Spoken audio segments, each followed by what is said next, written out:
My name is Maya Carter, and tonight I learned that family loyalty can break your heart faster than any stranger's betrayal. The ballroom lights shimmered like 1,000 tiny suns, reflecting off crystal chandeliers. Music floated through the air, and photographers flashed their cameras at the woman standing in the center of it all. Vanessa Carter, my cousin. My cousin, my best friend, and until a few hours ago, my entire reason for working so hard. She was glowing in a silver gown, our design, the one I stayed up for 3 nights to finish. Reporters surrounded her, calling her the new face of American fashion. I stood near the back, smiling softly, clapping like everyone else. My chest was tight, but not from pride, from something that felt like a storm pressing against my ribs. Hey everyone! Before we dive in, tell me, where are you watching from? Drop your city in the comments, and don't forget to like and subscribe for more stories like this one. Now, let's begin. When the announcer said, "Let's hear from the woman who built this empire," Vanessa walked up to the microphone. She laughed, perfect and polished, and said, "None of this would be possible without my amazing team, and my own determination, of course. Hard work pays off." That was it. No mention of me.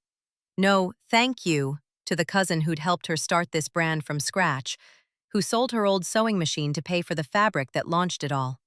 I still told myself she'd come around later. Maybe she just forgot. Maybe she'd call my name after. When the music softened and she stepped off stage, I walked up, my hands shaking, and said quietly, "Congratulations, Vanessa. We did it." She turned. Her red lips curved into a smirk so sharp it almost cut through my hope. "We? Oh, Maya, let's not make this weird. You're not part of the brand anymore. You didn't go to college. You wouldn't understand how to represent us in public." The words hit harder than I expected. Around us, a few people laughed quietly. My throat burned, but I smiled anyway. That painful, shaking kind of smile you wear when your world is crumbling in front of strangers. "You're right," I said softly. "I don't understand." And then I turned around, each step echoing across the marble floor like a closing door. Outside, the cold night air wrapped around me. I could still hear her laughter through the glass walls. I pulled out my phone. My fingers didn't tremble anymore. They were steady. Too steady. When Emily answered, I spoke just one line. "It's time to activate the papers." There was silence for a heartbeat. Then Emily whispered, "You sure about this, Maya?" I looked back at the shining lights inside. The cameras, the fame, the woman who'd called me nobody. "Yeah," I said. She left me no choice. The call ended. I slipped my phone into my purse and took one last look at the building, the brand I'd built with my own hands, my ideas, my designs, my everything.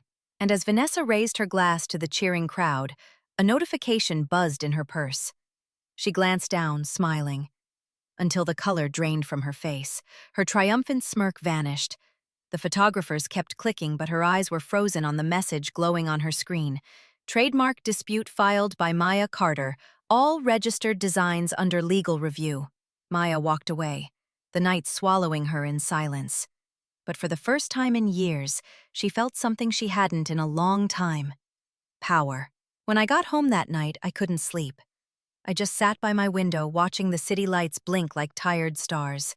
The echo of Vanessa's words, "You didn't go to college.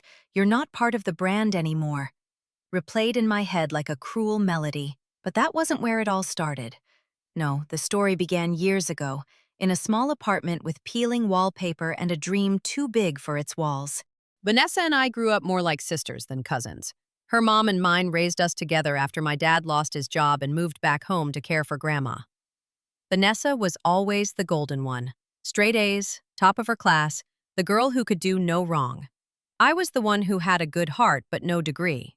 When she graduated college and came back home, she had this sparkle in her eyes, the kind that makes people believe she's meant for great things. She told me she wanted to start a fashion line that would redefine modern elegance. She didn't have the money. I didn't have the degree.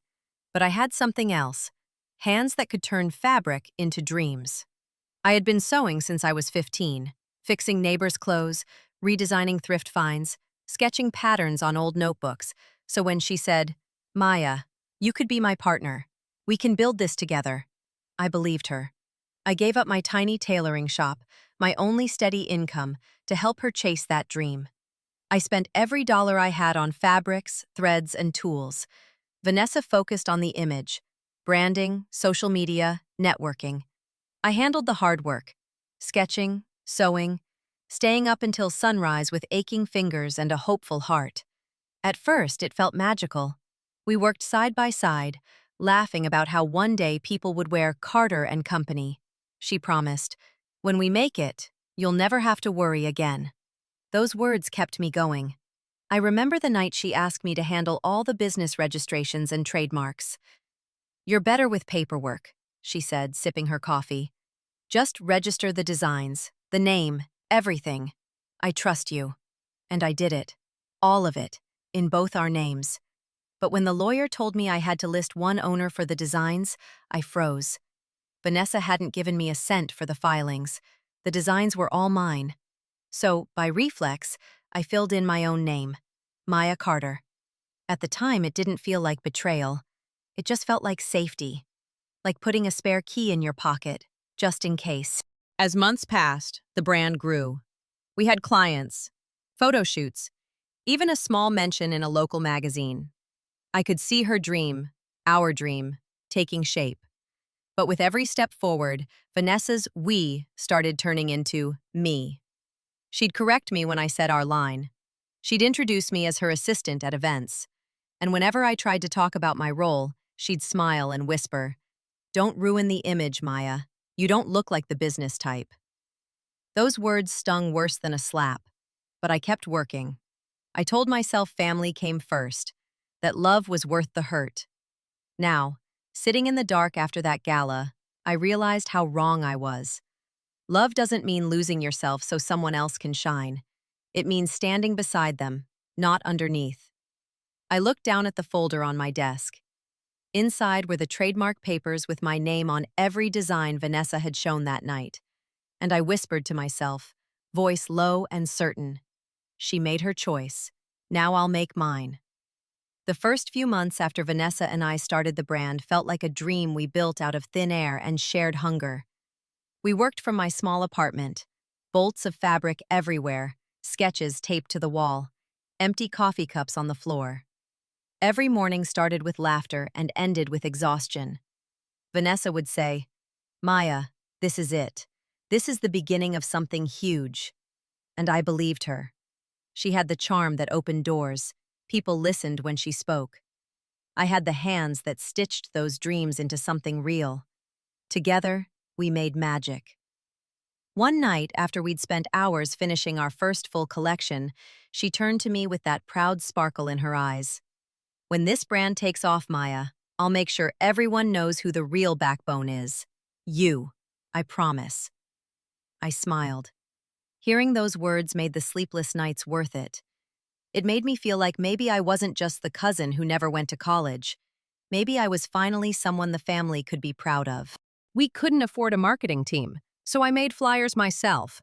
I took photos of the clothes using my old phone, edited them late into the night, and built a social media page from scratch. I sent out dozens of emails to boutiques, influencers, and magazines. Most ignored me, but then one replied. A local fashion blogger, Lydia Grace, wanted to feature our work. I was ecstatic. I ran into Vanessa's room shouting, "She wants to meet us." She hugged me tight. "Maya, this is our break." And it was.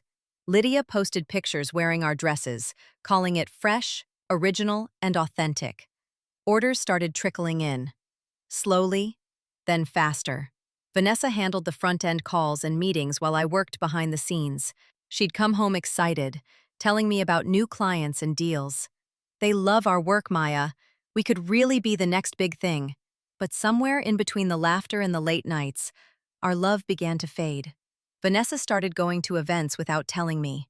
She'd come back with photos of herself on red carpets wearing designs I made, never tagging me, never mentioning me in interviews. When I asked about it, she'd laugh it off. "It's just easier for the brand image if people see one face, Maya. Don't overthink it." I told myself she was right. She had the degree. She knew how business worked. I only knew how to make things. But Emily, my best friend and the only one who saw the truth, wasn't buying it. She's setting herself up as the star, Maya. You're doing the work, but she's getting the spotlight. I sighed. It's fine, Em. She'll give me credit when the time comes. Emily looked at me with pity. You're too kind for your own good. Weeks turned into months. The brand exploded. Vanessa began getting invitations to big city fashion shows. She bought new clothes, changed her number, and started talking like she was born famous. Still, I kept working. Not for her, but for the dream we started together. Until one morning, she walked into my room holding her phone. Maya, we just got an investor meeting in New York. They want to see the designs and our business plan. You'll come with me, right? I blinked, surprised. Of course, She smiled, interrupting me. Actually, on second thought, maybe it's better if I go alone. They might take us more seriously if I'm the face. That hurt, but I forced a smile. Whatever helps the brand. When she left the next day, I watched from the window as her car pulled away. I didn't know it then, but that trip would mark the moment Vanessa stopped needing me. Or thought she didn't. I turned back to my desk, to the sketches and prototypes she'd left behind. My phone buzzed, a message from Emily. I hope she doesn't forget who helped her climb. I typed back, staring at the unfinished dresses. She won't. I trust her. But a voice in my head whispered otherwise. Vanessa came back from New York with a smile that could light up a stadium, and a new version of herself that I barely recognized. She walked into the apartment dragging designer luggage and talking nonstop about her meetings. Maya, it was unreal. They loved me. They said I have the it factor. I smiled, setting down my sewing needle. That's great, Vanessa. What about the deal? Oh, it's happening. We're getting funding. They want to expand the brand, real stores, not just online. Her excitement was infectious. I hugged her, laughing. For a moment, I felt like everything we'd dreamed of was finally coming true. Then she said it, so casually that it almost slipped past me. They said I should polish my image. I told them I'd be the only creative lead from now on. I froze. Wait, only you? She laughed, waving her hand like I was being silly. Oh, don't take it that way. You're still part of the team, just behind the scenes. You know, the quiet one who handles production. Her words were smooth, but they stung. I reminded her, gently, Vanessa, I designed most of the collection. She smiled that sharp smile again, the one that hid more than it revealed. And you'll keep doing what you do best. But the business side, the public face, that's my lane. We both know you're not really into cameras and interviews. That was true. I wasn't comfortable with attention. But I also wasn't invisible, or at least I didn't want to be. Still, I nodded. Okay, Vanessa, whatever helps the brand. For the next few months, things got busier. Orders came in faster than we could manage.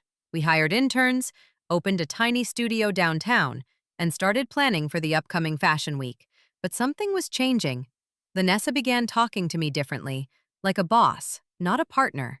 She'd call out from her office, Maya, can you finish the blue gown before the investor dinner?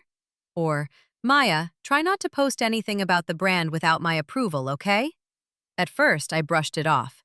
Stress, I told myself. Fame makes people tense. But then came the interviews. I watched one late one night. Vanessa sitting on a red velvet couch, smiling into the camera. The interviewer asked, Who inspires your designs? She laughed softly. Honestly, I've always been creative. I just love bringing my own ideas to life. No mention of me. No mention of the late nights, the needle pricks, the long hours when she was asleep and I was still sewing.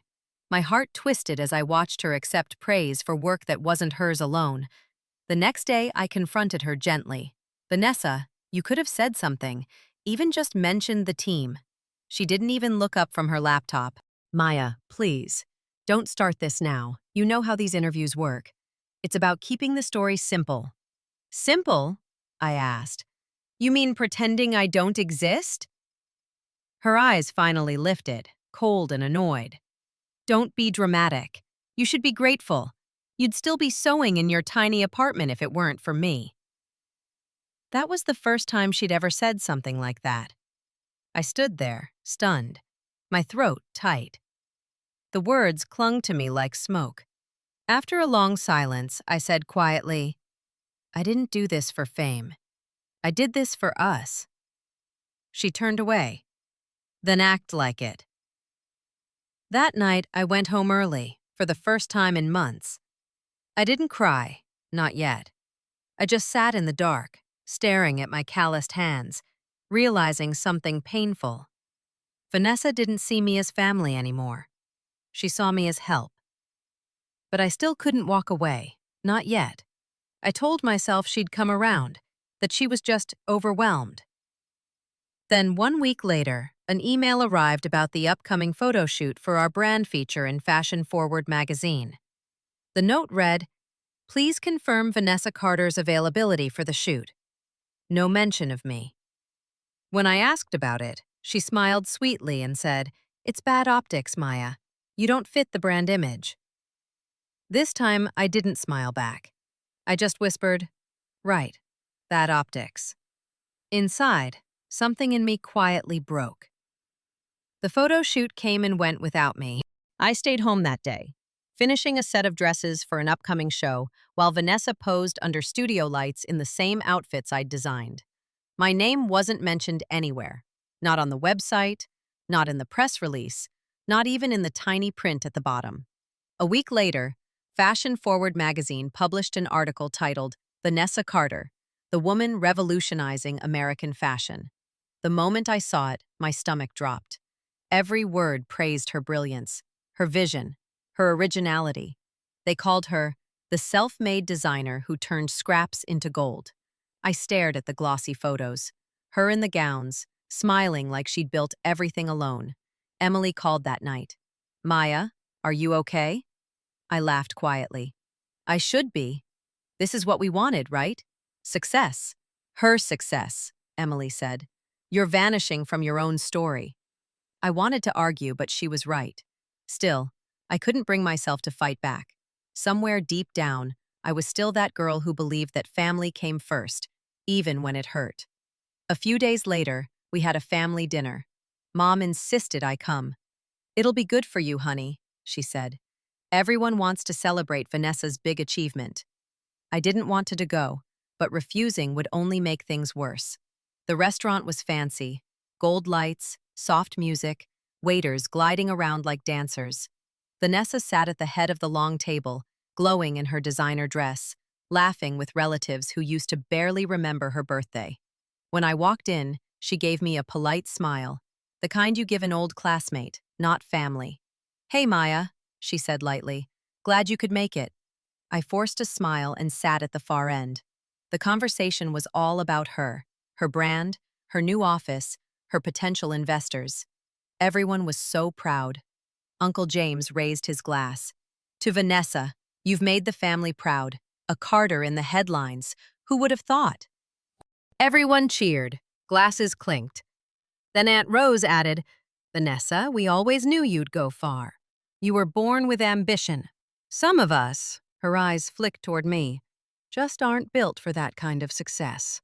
Laughter rippled across the table. My mom's eyes lowered, ashamed. I bit my lip and said nothing. But then Dad, who rarely spoke, cleared his throat. "You girls worked together, didn't you? Maya helped, right?" Vanessa smiled sweetly. "Oh, she helped with small things, yes. But I handled most of the creative work. Maya's more of a support person." The word support felt like a slap. Dad nodded slowly, not meeting my eyes. "I see." That was it. No defense. No pride. Just quiet acceptance. As if that version of the truth was easier to believe. I felt invisible. I stayed through dessert, barely tasting the food. Everyone kept talking about how smart Vanessa was, how her college education had paid off, how she was the family's success story. Not once did anyone mention the nights I stayed up sewing while Vanessa slept. Not once did they ask how I'd kept the business afloat when money ran out. When dinner ended, Vanessa came over, her perfume sharp and expensive. Don't take it personally, Maya, she said softly. You're just not, you know, polished. You wouldn't understand the pressure I'm under. I looked at her, really looked at her. The cousin I once trusted wasn't standing there anymore. In her place was a woman made of ambition, and nothing else. I smiled faintly. You're right, Vanessa. I wouldn't understand. Then I picked up my purse, said goodbye to my parents, and walked out. Emily was waiting in her car outside. I got in, shut the door, and finally let the tears fall. She didn't ask what happened. She just handed me a tissue. After a long silence, I whispered, I wish I'd never helped her. Emily looked straight ahead. One day she'll regret treating you this way. I didn't believe her then, but deep down, something in me hoped she was right. The night after that family dinner, I couldn't sleep. I lay awake staring at the ceiling, thinking about every word Vanessa had said. Support person, unpolished, wouldn't understand. I kept trying to make excuses for her. Maybe she was stressed. Maybe fame was changing her faster than she realized. But no matter how I turned it around in my head, the truth was the same. She didn't see me as family anymore. She saw me as a tool. The next morning, Emily showed up at my door with coffee. She didn't even wait for an invitation, just walked in like she always did. You look like you've been fighting ghosts all night, she said, handing me a cup. I gave a tired smile.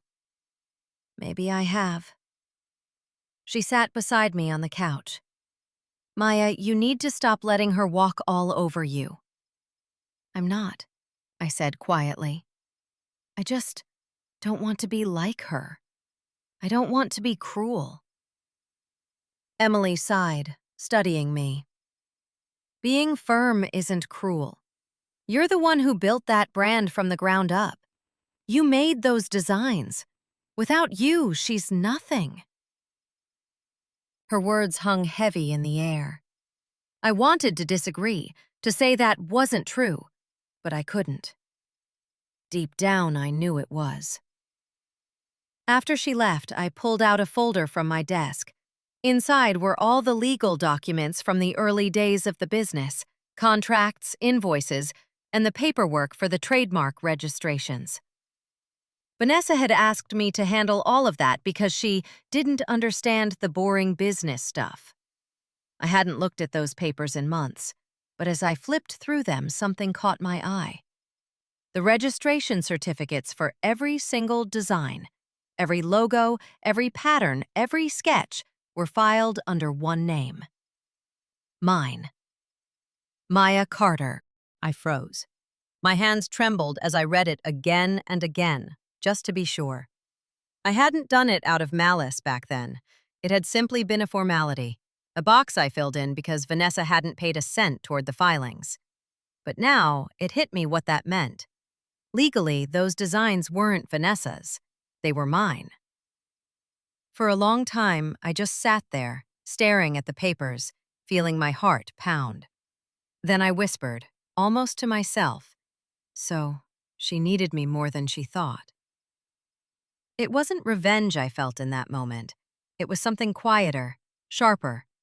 A strange kind of calm that comes when you finally stop begging to be seen and start realizing your own worth. I spent the rest of the day organizing everything.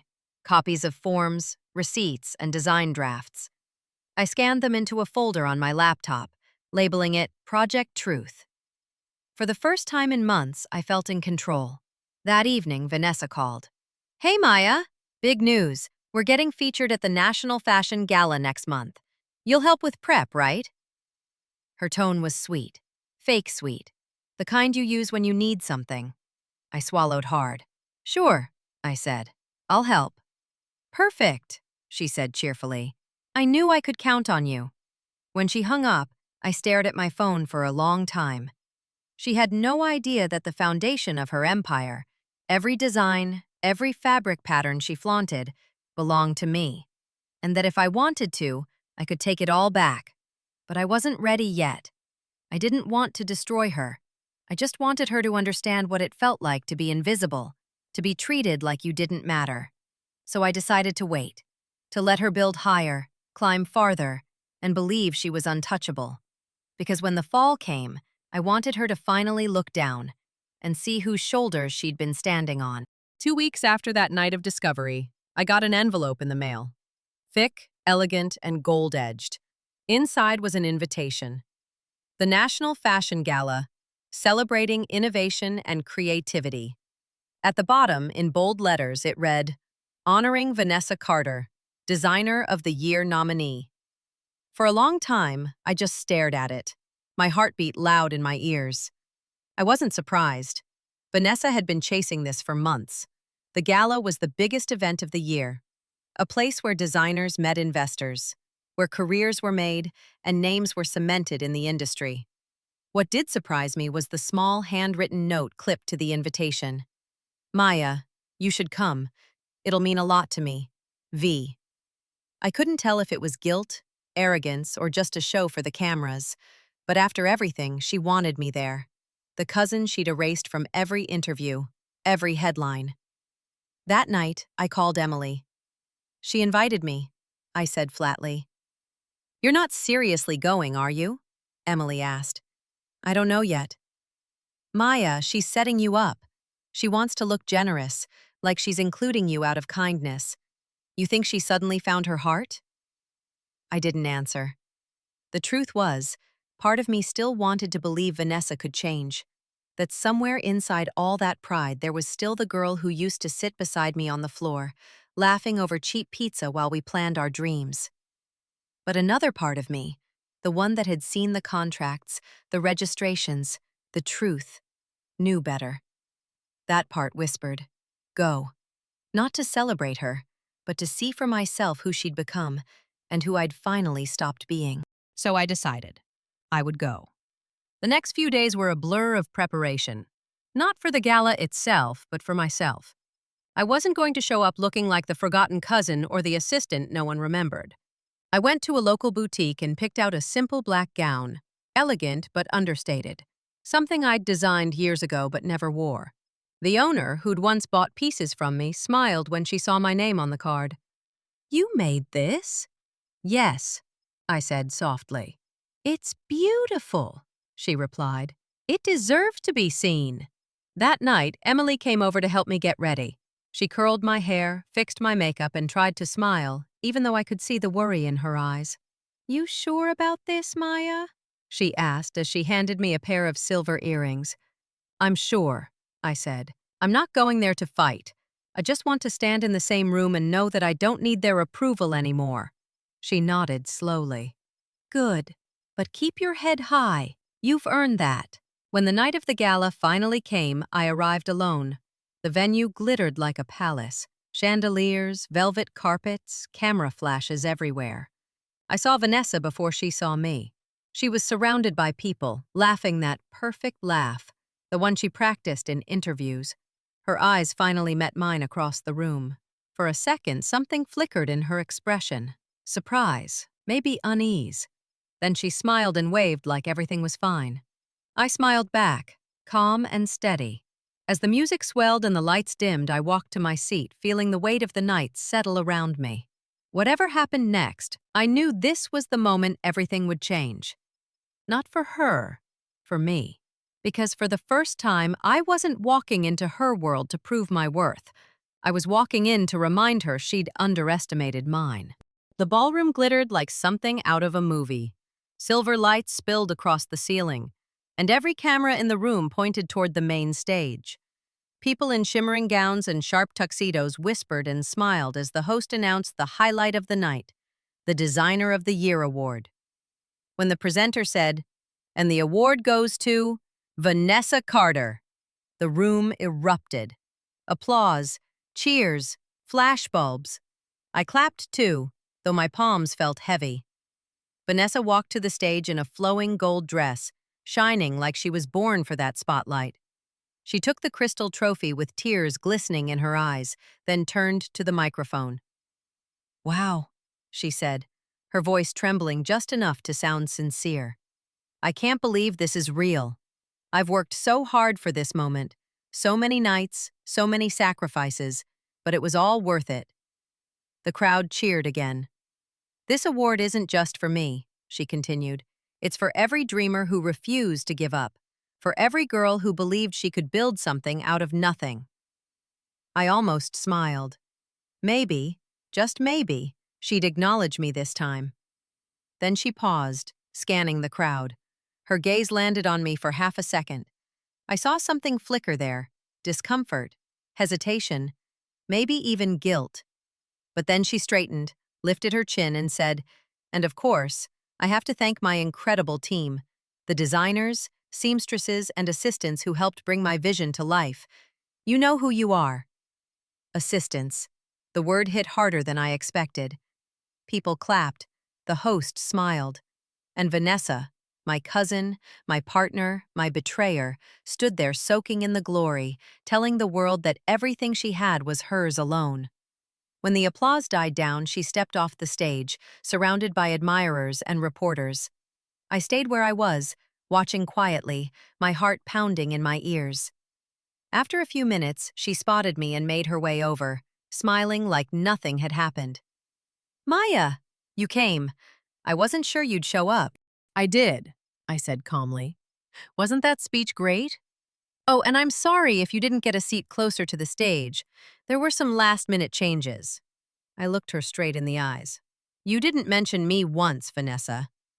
Her smile flickered. Then she laughed softly, that practice sound she used to charm investors. "Maya, don't be so sensitive. It's not that deep. The speech wasn't about us. It's about image. You wouldn't understand how this world works." There it was again, that same line. You wouldn't understand. Behind her, a few guests were watching us curiously. The last thing she wanted was a scene. She leaned in closer, voice low. "Just don't make things awkward, okay? People here don't need to know every little thing you did. You should be grateful I even invited you." Something inside me went cold. All the nights I stayed up sewing. The mornings I delivered finished dresses while she slept in. The humiliation at the family dinner. The interviews that erased me. All of it rushed back in one quiet, crushing wave. And then, all at once, it stopped hurting. I smiled faintly. "You're right," I said softly. "You wouldn't want me to make things awkward." She smirked, satisfied, already turning to pose for another photo. I reached for my purse, pulled out my phone, and walked toward the exit. Outside, the air was sharp and cool. The laughter and applause from inside the ballroom sounded distant, like a dream dissolving. I scrolled to Emily's number and pressed call. When she answered, I said only one line. "It's time to activate the papers." There was silence. Then Emily's voice, steady and knowing. "Understood." I ended the call and slipped my phone back into my purse. Behind me, the doors opened, and Vanessa's voice carried out over the music, laughing, radiant, untouchable. She had no idea that her perfect night was about to unravel, thread by thread. By the next morning, the news was everywhere. Trademark dispute hits Carter label. Designer of the Year faces legal battle over ownership rights. Headlines crawled across fashion blogs, gossip sites, and morning talk shows. At first, I didn't believe how fast it all spread. I just sat on my couch, watching the TV as Vanessa's smiling face appeared beside the breaking news banner. The reporter's voice was calm but sharp. Sources confirmed that the designs credited to Vanessa Carter's label are under legal review following a dispute filed by one of the company's early contributors, Maya Carter. According to official documents, Maya Carter holds the registered trademarks for multiple designs currently being sold under the Carter label. I turned the TV off. It wasn't joy I felt. It was silence. Deep, steady silence. Emily called 2 minutes later. "Maya, you're on the news." "I know. You okay?" I took a deep breath. I didn't want this to be ugly. I just wanted her to see what she did. "Well," Emily said carefully, "she's definitely seeing it now." At that same moment, across the city, Vanessa's phone was lighting up like fireworks. Investors, journalists, and lawyers were calling nonstop. Her social media manager texted her, "We need a statement, now." Her lawyer's email read, "Vanessa, we've reviewed the filings. All trademarks for your core designs are registered under Maya Carter. You may not have legal rights to produce or sell them without consent." I later learned that Vanessa had thrown her phone against the wall. She tried to call me. Twice. I didn't answer. By noon, her brand's official website was temporarily taken down pending verification of ownership. Every product listing, every press release, every picture of her designs disappeared in a matter of hours. The empire she'd built on my work had suddenly started to crumble. At home, I sat quietly by the window, watching the rain streak down the glass. I wasn't proud of what was happening, but I wasn't sorry either. Vanessa had chosen humiliation over humility, and now reality was humbling her for me. That evening, my phone buzzed again, another call from Vanessa. This time, I answered. Her voice was sharp, panicked, cracking around the edges. "Maya, what did you do? Do you have any idea how much damage you're causing?" "I didn't do anything illegal," I said evenly. "I just claimed what was mine." "Yours?" she snapped. "You think you can take credit for my brand?" "It's not your brand, Vanessa. It never was. You let me handle the filings, remember? You told me you didn't have time for the boring business stuff. I tried to tell you months ago we should sign things properly, but you were too busy taking pictures for magazines."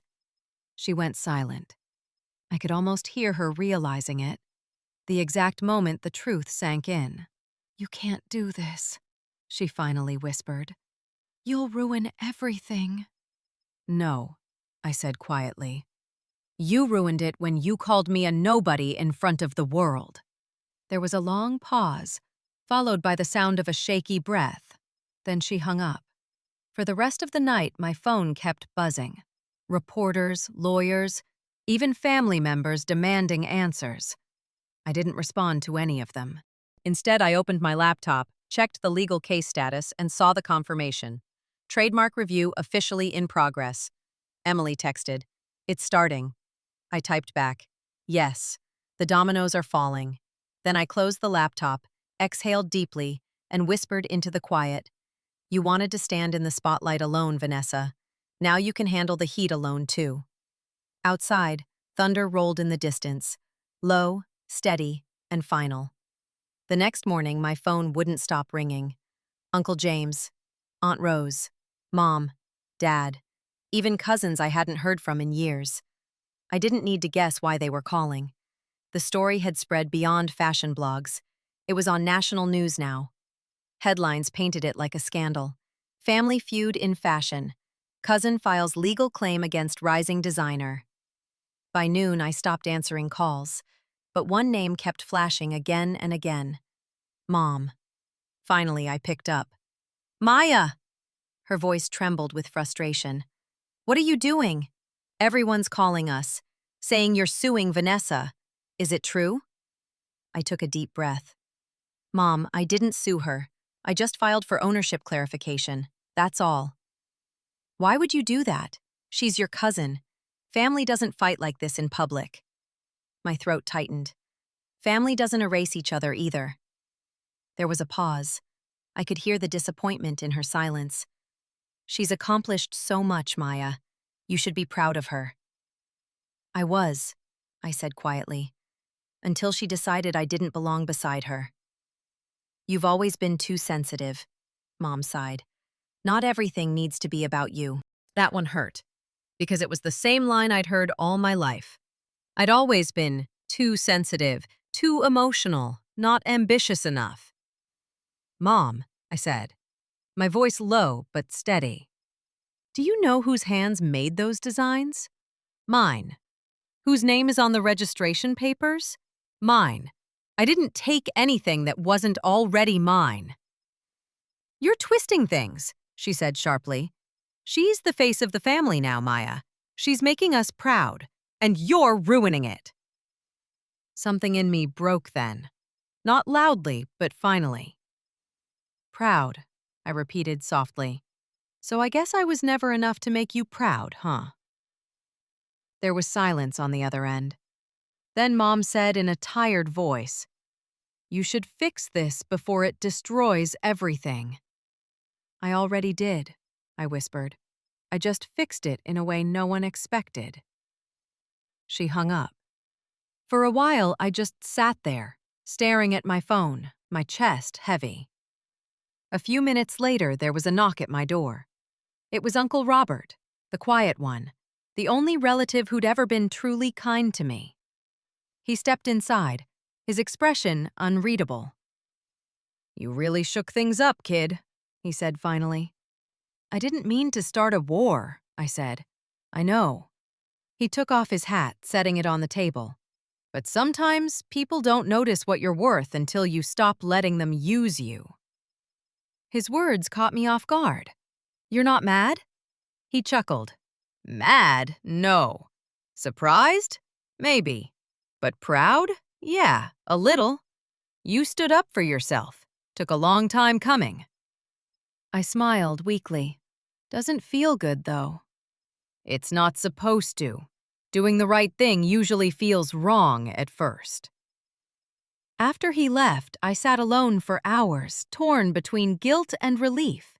I hadn't wanted to destroy Vanessa, just to make her face the truth. But now that the world knew, I couldn't control how far the fallout would go. Later that evening, Emily called. "Your family giving you grief?" "You have no idea," I said. "Let them talk. They weren't there when you were up all night sewing or when she called you nobody." I smiled faintly. "Yeah, but they'll never see that part. They'll only see the headlines." "Then stop reading them," Emily said firmly. "You don't owe anyone an explanation." Her words gave me a little peace. As the night grew quiet, I sat by my window, the city lights blinking below. Somewhere out there, Vanessa was probably panicking, and part of me felt sorry for her. But another part whispered the truth I could no longer ignore. She'd chosen to forget me when she rose, and now she'd remember me every time she tried to climb again. 3 days passed before Vanessa showed up at my door. When I opened it, she didn't look like the woman from the magazines anymore. Her perfect hair was frizzy, her makeup faint, her designer coat hanging loose on her shoulders. Her eyes were puffy, the kind of tired you can't hide with concealer. "Maya, please," she said, voice shaking. "We need to talk." I stepped aside silently and let her in. She stood in the middle of my small living room, looking around like she'd never seen the place before. Maybe she hadn't. Not since she started living in hotel suites and penthouses. For a long moment, neither of us said anything. The silence felt heavier than words. Finally, she spoke. "The lawyers are saying you own everything. The patterns, the logos, even the designs I've been selling. They said you could shut my company down completely." I crossed my arms. "They're right." "Maya, you can't do this to me." "Why not?" I asked quietly. She blinked, like she couldn't believe I wasn't backing down. "Because this brand is my life. Everything I've worked for, everything I've built, it's all about to disappear." I tilted my head slightly. "You mean everything we built?" Her lips pressed together. Guilt flickered in her eyes, but pride held it back. "I know I made mistakes," she said quickly. "But I had to, okay? I had to look strong.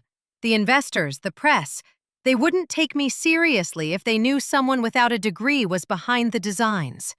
I stared at her. "So you erased me to protect your image?" "I didn't erase you. I just made it easier for people to believe in the brand." I gave a short, bitter laugh. Easier for them, harder for me. Her shoulders slumped. "You don't understand, Maya. I was scared. Everyone expected me to be perfect. You know how our family is. They worship success. I thought if I made it big, they'd finally respect me. And I thought if I took you with me, they'd look down on both of us." Her words hit a nerve, but they didn't excuse anything. "Vanessa," I said softly, "I didn't care about being in the spotlight. I just wanted to be treated like I mattered. You could have had both, fame and family, if you'd chosen honesty. Tears welled in her eyes. She looked at me, trembling. Please, Maya, don't let them take everything. I'm begging you. For the first time, I saw real fear in her. Not for her career, but for herself. Still, I couldn't give her what she wanted. Not yet. You said I was nobody, remember? I said quietly. At your gala, in front of everyone. I didn't mean it, she cried.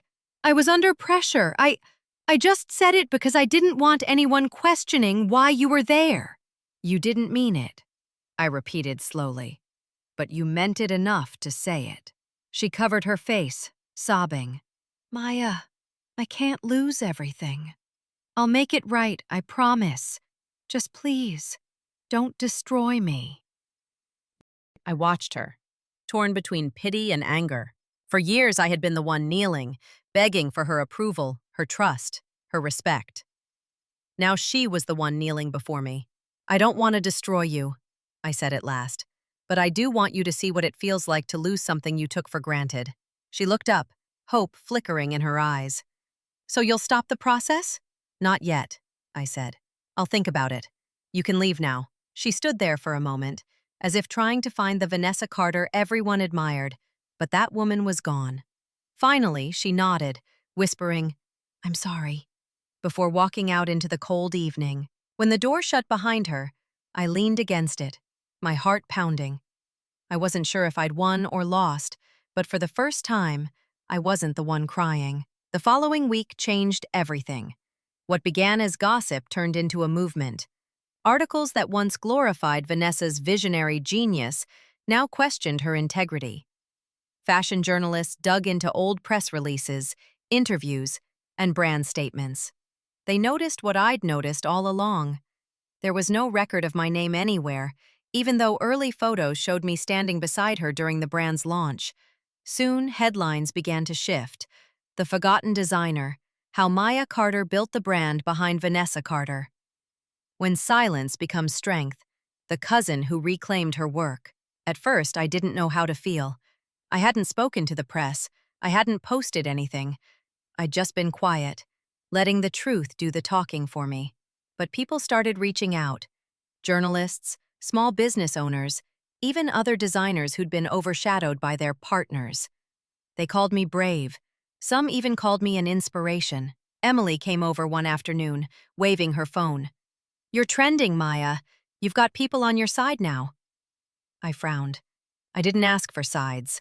Maybe not, she said, but you earned them. That night, I finally opened my laptop and read through the messages.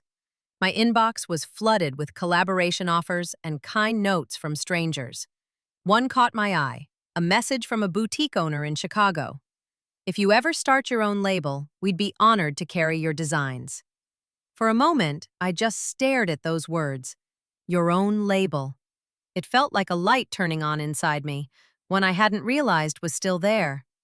I spent the next few days sketching again for the first time in months. My table filled up with pencils, fabrics, and patterns. I worked late into the night, creating designs that felt new, raw, real, mine. Emily stopped by one evening with takeout and found me covered in fabric swatches. Look at you, she teased. Didn't think I'd see you this alive again. I smiled. It feels different this time. I'm not sewing to prove myself anymore. I'm sewing because I love it. She grinned. What are you going to call your line? I hesitated for a second, then said, By Maya. Simple, honest, and impossible to steal. Within 2 weeks, I had a small website up. I posted 3 original designs, all made from scratch. I didn't expect much, maybe a few clicks. By the next morning, the orders had already started coming in. People weren't just buying the clothes, they were buying the story. A story of survival, betrayal, and strength.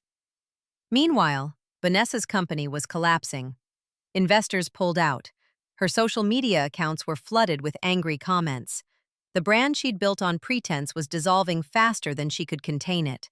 For the first time in her life, she was quiet. I didn't celebrate her downfall. Instead, I felt something closer to closure. The world finally saw me, not as Vanessa's cousin, not as a shadow, but as Maya Carter, designer, creator, and owner of her own name. When a local TV station invited me for an interview, I hesitated, but agreed. The host smiled warmly and said, "You've become a symbol of standing up for yourself. What do you want people to learn from your story?" I thought for a second before answering. That silence has power. You don't have to scream to be heard. You just have to know your worth and protect it. After the interview aired, by Maya exploded online. Orders tripled. My story became a headline, this time for the right reasons. One evening, as I packed finished dresses into boxes, my phone buzzed. A text from Vanessa. "I saw your interview. You look happy." I stared at it for a long time, then replied with 3 simple words. "I finally am." It had been nearly a month since I'd last seen Vanessa. In that time, By Maya had become more than a small business. It was a statement. My designs were being featured in online magazines, and customers were proudly sharing their purchases with hashtags that said things like, "Support the real designer," and "By Maya Carter." I didn't chase fame. It found me anyway.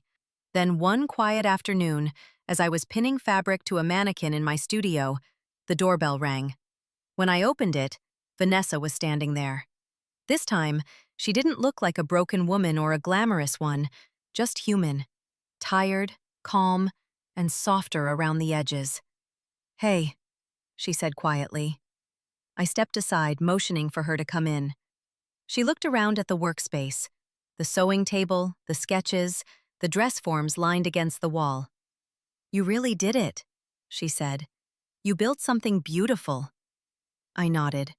"Yeah, this time, I built it for me." She smiled faintly, but it faded as quickly as it came.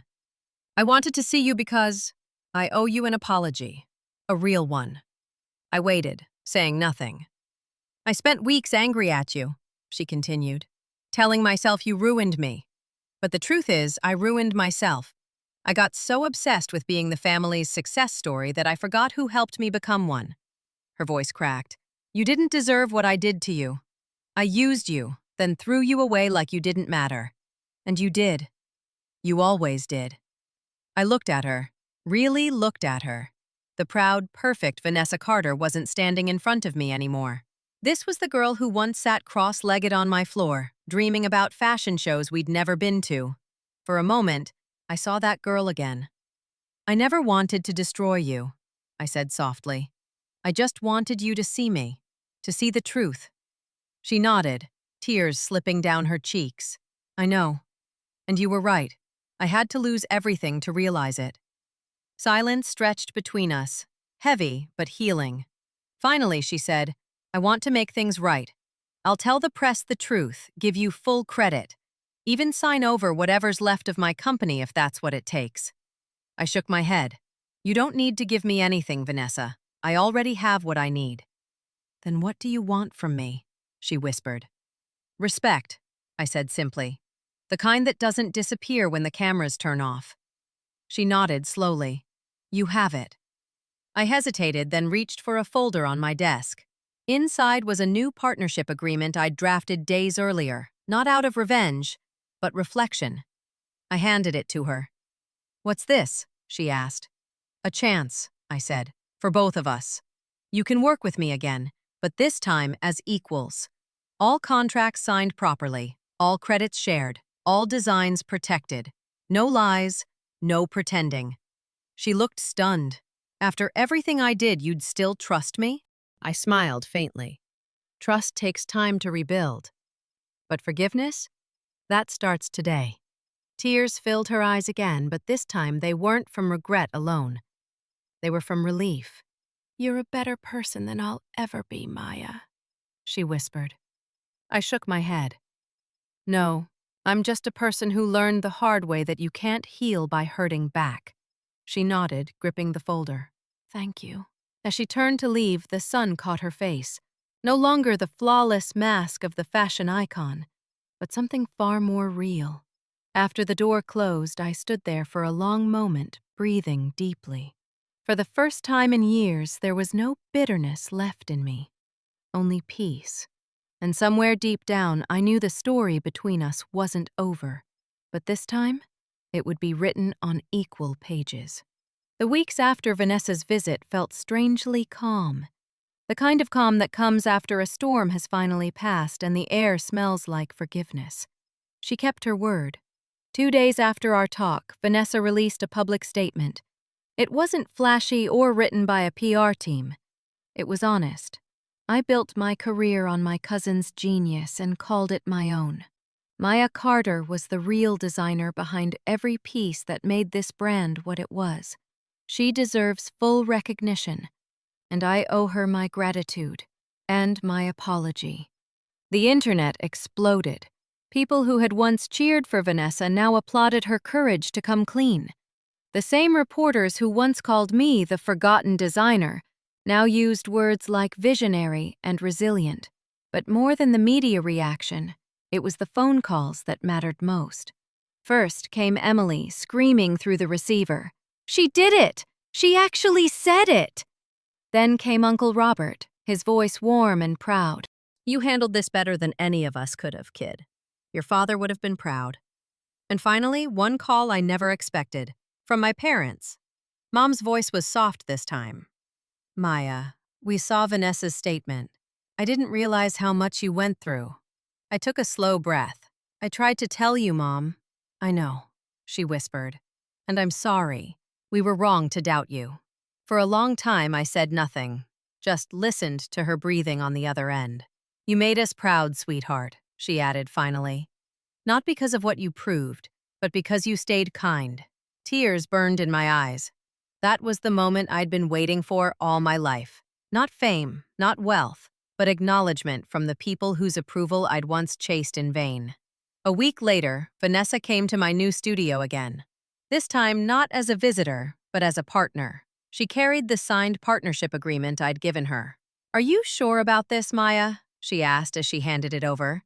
"You could have built everything alone. You don't need me anymore." I smiled.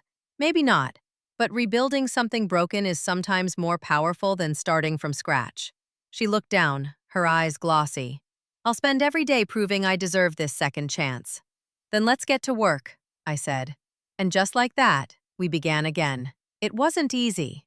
There were awkward silences, lingering guilt, and the constant hum of rebuilding trust. But there was also laughter again, real laughter. We argued about fabric choices, brainstormed designs, and learned to talk as equals, not rivals. The new collection launched under both our names, Carter and Carter, Threads of Redemption. The debut show wasn't huge, but it was beautiful. Models walked the runway wearing gowns inspired by healing, flowing fabrics in shades of white, gold, and soft rose. Each piece told a story of forgiveness stitched in quiet strength. The audience rose to their feet when it ended. Among the crowd, I saw my parents, smiling, clapping, proud. My father even mouthed, "That's my daughter." After the show, Vanessa turned to me backstage. "You did it again," she said softly. "You built magic." I shook my head. We did. This time together. The applause outside grew louder, echoing through the hall. For once, the sound didn't make me anxious. It made me grateful. Because it wasn't applause for one of us. It was for both. As the lights dimmed and the curtain closed, I realized something simple but true. I had spent years trying to be accepted by a family and a world that didn't see me. But when I finally stood up for myself, I didn't lose them. I taught them how to see me. The year ended where it had begun, under bright lights. But this time, I wasn't standing in the shadows. The annual Designers Gala had invited both Vanessa and me as special guests to present our new collection, Threads of Redemption. The same hall that had once echoed with my humiliation now shimmered with applause that finally belonged to both of us. As the models finished their walk, the host invited us on stage. Vanessa reached for my hand. The crowd rose to their feet, cheering. Not for one Carter, but for two. She leaned close and whispered, "Thank you for giving me another chance." I smiled. "Thank you for taking it." When the lights dimmed and the cameras stopped flashing, I looked out at the audience. My parents were sitting together in the front row, proud, teary, smiling in a way I had dreamed of since I was a child. For a moment, I saw myself years ago, the quiet girl behind the sewing machine, stitching someone else's dream while hoping for her own. I had no degree, no fame, no spotlight, just determination and faith that one day, doing right would matter more than being seen. And it finally had. After the show, reporters swarmed us, but this time Vanessa stepped back, motioning for me to take the microphone. "Maya," a journalist asked, "what does this night mean to you?" I took a deep breath, the words coming easily now. "It means that failure doesn't define you. Silence doesn't erase you, and forgiveness doesn't weaken you. Sometimes the hardest thing isn't fighting for what's yours, but forgiving those who forgot you deserved it." The crowd clapped again, flashes lighting up like stars. Later that night, back in the quiet of my studio, I hung my Gala badge beside the old sketches that had started it all. Rough pencil drawings on yellowed paper, the first dresses Vanessa and I ever made together. Emily stopped by with 2 cups of coffee. She grinned when she saw me smiling at the sketches. "You did it, Maya. You really did it." I laughed softly. "No, we did it. Every person who ever believed I could stand on my own 2 feet." She sipped her coffee. "You know, if someone made a movie about your life, that moment at the gala would be the perfect ending." I smiled. "Maybe, but life doesn't end with applause, it just keeps sewing new seams." We both laughed, and for the first time, the laughter didn't carry any pain. Weeks later, Vanessa and I met again, not for business, just for dinner. We talked like family again. She told me about the community fashion workshop she'd started for young designers who couldn't afford college. "I learned that talent doesn't need a diploma," she said with a smile. That made me laugh. "Guess I finally taught you something after all." We clinked glasses and sat in comfortable silence. As I walked home that night, the city lights glowed softly around me. I passed by a boutique window displaying one of my dresses. The tag read, "By Maya Carter." I stood there for a while, smiling at my reflection. I wasn't just the girl who'd been betrayed. I wasn't the one who'd gotten even. I was the woman who'd turned hurt into art, silence into strength, and rivalry into respect. Sometimes love has to break before it can be real again. And family, true family, isn't about blood or titles. It's about seeing each other clearly, flaws and all, and choosing to stay. I glanced back one last time at the window display. "But this time," I whispered, "I'm holding the needle."